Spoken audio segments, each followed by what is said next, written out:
अल्लाह ताला ने इंसानों की भलाई के लिए जो पैगाम हुजूर अकरम सल्लल्लाहु अलैहि वसल्लम के ज़रिए दुनिया में कुरान पाक की सूरत में फैलाया, नेक बंदू ने इस पर अमल किया और दूसरों को सीधा रास्ता दिखाने के लिए इसकी तबलीग भी की। दरस व तदरीस भी इस तबलीग का एक ज़रिया था।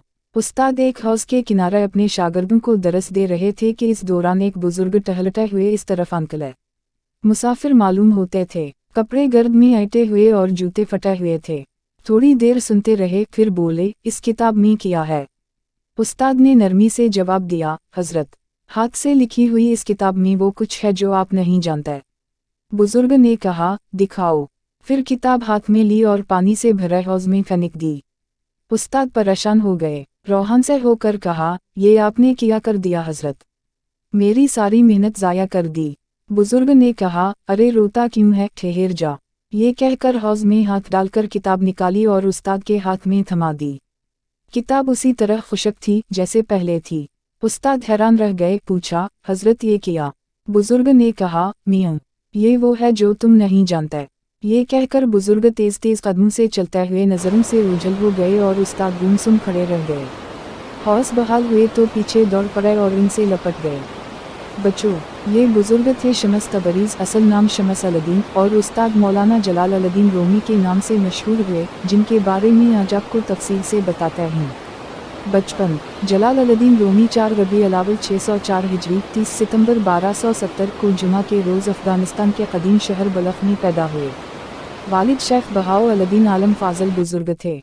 रूमी का शजरा नसब हज़रत अबू बकर सिद्दीक़ रज़ी अल्लाह अन्हु से जा मिलता है। सूफ़ी बुजुर्ग ख्वाजा फ़रीद अल-दीन अतार ने रूमी के बचपन ही में पेशगोई कर दी थी कि ये लड़का बुलंद मकाम पाएगा।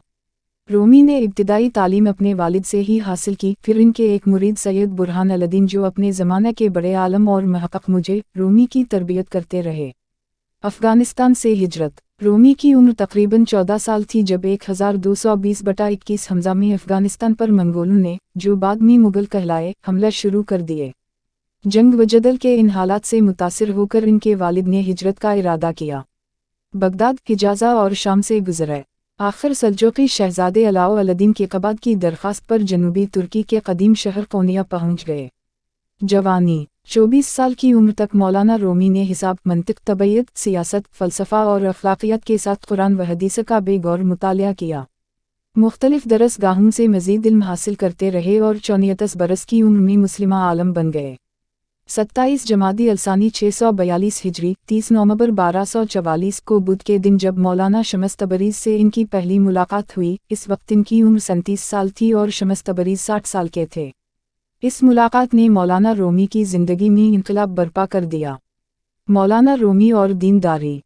मौलाना रूमी अपनी ज़िंदगी में कसरत से रियाज़त करते रहे। 10-10, 20-20 दिन के मुसलसल रोज़ा रखते और हरगिज़ कुछ ना खाते। नमाज पढ़ते वक्त चेहरा सुर्ख हो जाता। कई मरतबा इशा की नमाज के बाद 2 रकात नफल की नियत करते और इन्हीं 2 रुकतों में सबा हो जाती थी। एक बार नमाज के दौरान रो दिए। सर्दी की शिद्दत से आंसू चेहरे पर जम गए। मसनवी मौलाना रूम। ये मौलाना जलाल अल-दीन रूमी की वो तसनीफ़ है जिसमें इन्होंने कुरानी तालीमात के साथ साथ अफलातूनी ख़यालात, ईसाईयत, यहूदियत, मजूसियत और हिंदू नज़रियत भी शामिल किए हैं। इस किताब की 6 जल्दें हैं। असल किताब फ़ारसी ज़बान में है, लेकिन इसका तर्जमा दुनिया की तकरीबन हर ज़बान में हो चुका है।